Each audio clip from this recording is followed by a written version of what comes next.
Gonna hop into another swing check here from my buddy Linc. This is Ryan from Golf Fit. So first things first, overall posture and setup looks pretty good. You can see that that primary swing plane line is going right through the belly button.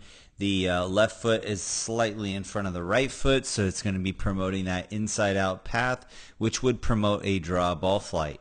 We're going to go ahead and take that club back. You can see that the club does come a little bit far inside.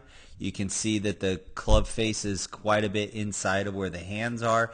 Typically what you would find is that a PGA Tour pro is going to have that club face kind of somewhere around that vicinity of the hands, and the angle of the club face would be in alignment with that front wrist or front forearm, or left forearm.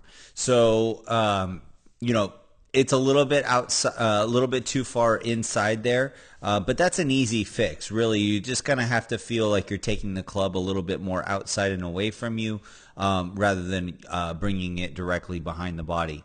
When you get up to the top of the golf swing, everything looks pretty good there. It is slightly across the line, but that's actually not a big deal, because what's going to happen here is that you're going to immediately get that shaft of the golf club parallel or even slightly under parallel to the primary swing plane line. So you're shallowing out that club immediately, which is great. And then you're going to bring the club down as you're rotating the hips and tilting that right shoulder into the hitting zone, which looks really good as well. I like the amount of hip rotation that you're able to get here. You can see that we're able to pretty much almost see his left pocket at this point, which is good. That tells me he's got to be probably at least 25 to 35 degrees open, maybe more, towards the target. And then from there, he's going to go ahead and release the club away. Now, this is kind of where I started to notice something. And this is what I'd like to really touch on, because I feel like this is probably going to be a big point for you here. Now, you're going to notice how when the club starts to exit the body, I drew that line there. You can see where the club head is basically just underneath that left armpit. Kind of in the left rib, basically. Tour average release point is going to be basically right at that left shoulder. So that's quite a big difference of how far that club has gone around the body. Now let me point out why this is happening. You can see here, if we rewind, if we go from the problem backwards, okay, and I go to this point right here, okay, you can see how we have a ton of bend in this right wrist here. Okay, so what that tells me is that right wrist is flipping. You probably at certain points have had scuff marks on your wrist from your glove rubbing your right wrist. Okay, and I only know this because I used to do the same thing. All right, so now what's happening here is, because of the timing and the weight shift of your swing, you have a little bit of a flip going on. And the only way to get rid of a flip is to change the timing and get the body leading more than the hands are trying to lead.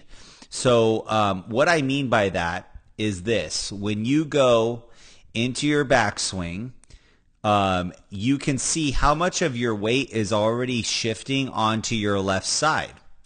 So your left knee is bent, your right knee is straight, and it looks like a lot of weight because of the hip tilt here. A lot of weight is actually fully on your left side. Now, because the weight is on the left side as you take the club away, when you bring the club down, that weight has to flip and transfer into the right, which is what it is trying to do there.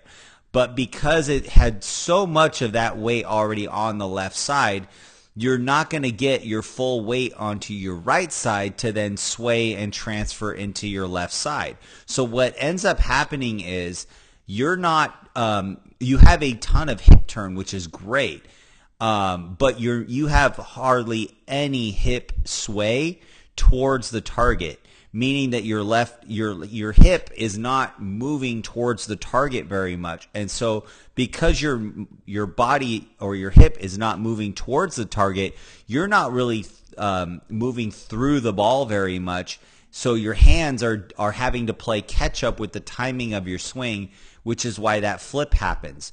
So the way that I would fix that is, if you, in the backswing, if you start to load into your right kneecap a little bit more than what you're doing with your left side, then when you go to start your downswing, you actually can push off of that right knee like a pitcher's mound, and that's going to help you transfer your hips through the golf ball towards your target, and then your body will not only, you'll still turn through the ball, but your body's going to get through the ball more than your hands trying to play catch up with the body, and then that will allow the body to lead, and then you won't have this result of a last minute flip through, because the timing of your swing will have changed with that shift in weight.